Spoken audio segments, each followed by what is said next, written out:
Iraq is a long way from Ohio, but what happens there matters a great deal here. For the risk that the leaders of a rogue state will use nuclear, chemical, or biological weapons against us or our allies is the greatest security threat we face. And it is a threat against which we must and will stand firm. Or we take some ambiguous third route, which gives him yet more opportunities to develop this program of weapons of mass destruction and continue to press for the release of the sanctions and continue to ignore the solemn commitments that he made. There are such a thing as international outlaws. I'm not sure China is one, but I'm quite sure Iran and Iraq are. He will rebuild his arsenal of weapons of mass destruction.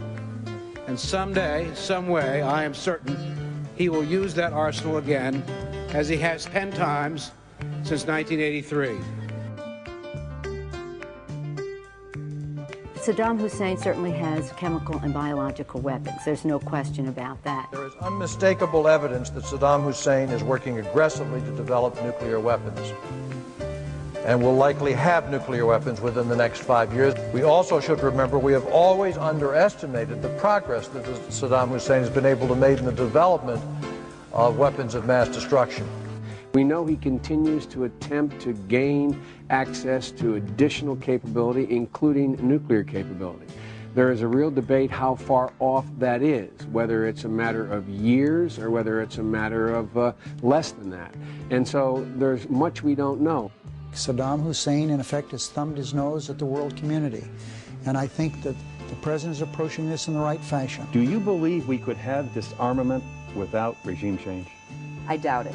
I can support the president. I can support an action against Saddam Hussein because I think it's in the long-term interests of our national security. Serving on the Intelligence Committee and seeing day after day, week after week, briefings on Saddam's weapons of mass destruction and his plans on using those weapons, he cannot be allowed to have nuclear weapons. It's just that simple. Bill, I support the president's efforts to disarm Saddam Hussein. I think he was right on in his speech tonight. The lessons we learned following September the 11th were that we can't wait to be attacked again, particularly when it involves weapons of mass destruction. So, regrettably, Saddam has not done the right thing, which is to disarm, and we're left with no alternative but to take action.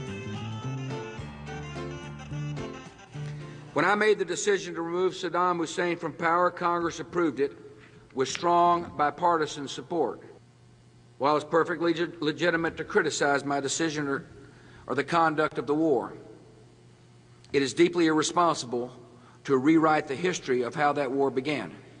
These critics are fully aware that a bipartisan Senate investigation found no evidence of political pressure to change the intelligence community's judgments related to Iraq's weapons programs.